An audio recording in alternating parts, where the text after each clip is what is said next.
svarīgākā lieta, par ko es gribēju runāt, ir piedāvājums. Piedāvājums par tēmu Eiropas Savienība. Šīs globālās krīzes laikā mēs redzam, ka Eiropas Savienība, tāpat kā citas pasaules valstis, ir sadūrusies ar milzīgiem izaicinājumiem. Eiropas valūta, kas ir daļā Eiropas valstu ieviesta eiro, pārdzīvo milzīgas grūtības. Eiro ir vāji būvēta valūta. Eiro ir slikti būvēta valūta. Kāpēc? Tāpēc, ka viņa vispirmām kārtām ir būvēta uz cerībām, pienācīgi nesakārtojot to ietvaru, lai varētu fiskālo un monetāro politiku vienoti un efektīvi pārvaldīt. Ja netiks sakārtot vienots, spēcīgs fiskālās regulācijas rāms, tad šī uz cerībām būvētā valūta nesīs tikai sarūktinājumus.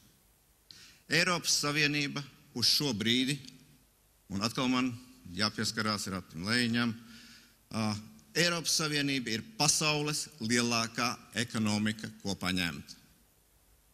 Eiropas Savienībai ir unikāls iespējas palikt par pasaules lielāko ekonomiku, bet tikai ar vienu norunu. Un par to vajadzētu debatēt. Eiropai jākļūst par federālu savienību. Eiropai jākļūst par īstām Eiropas Savienotajām valstīm. Pirmo reizi par Eiropas Savienotajām valstīm runāja kāds ASV prezidents, kas rakstot vēstuli Marķīzam Lafayetam teica, kādu dienu tās tiks izveidotas. Tas bija ASV prezidents Džordžs Vašingtons. Kur tie laiki? Ar ārkārtīgi spēcīgu vīziju apveltītais Winstons Čērčils arī 1946. gadā, uzreiz pēc Otrā pasaules kara, Cīrihē savā runā akadēmiskā jaunatnē paredzēja, ka Eiropas kontinentā būs jāveido Eiropas Savienotās valstis.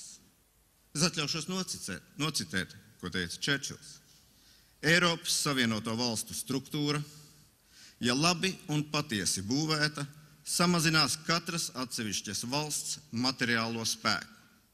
Mazās nācijas būs tikpat svarīgas kā lielās un saglabās savu cieņu un godu, dodot savu ieguldījumu kopējā Eiropas lietā.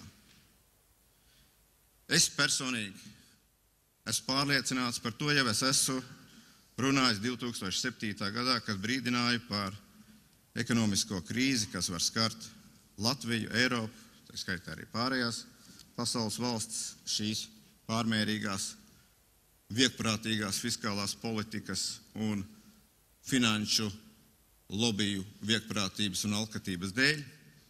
Es šo tēmu jau esmu pieteicis. Es uzskatu, ka mazām nacionālām valstīm, lai tās noturētu savu valodu, kultūru un saglabātu savu dzīvo spēku, to, kas spēj nest šo kultūru un valodu, ir jābūt tām, kas vienmēr dzīvo pēc noteikumiem. Bet, lai mēs piespiestu pēc starptautiskiem noteikumiem dzīvot lielos, dzīvot, kā saka, politikas grandus, mums ir vajadzīgs federāls ietvars.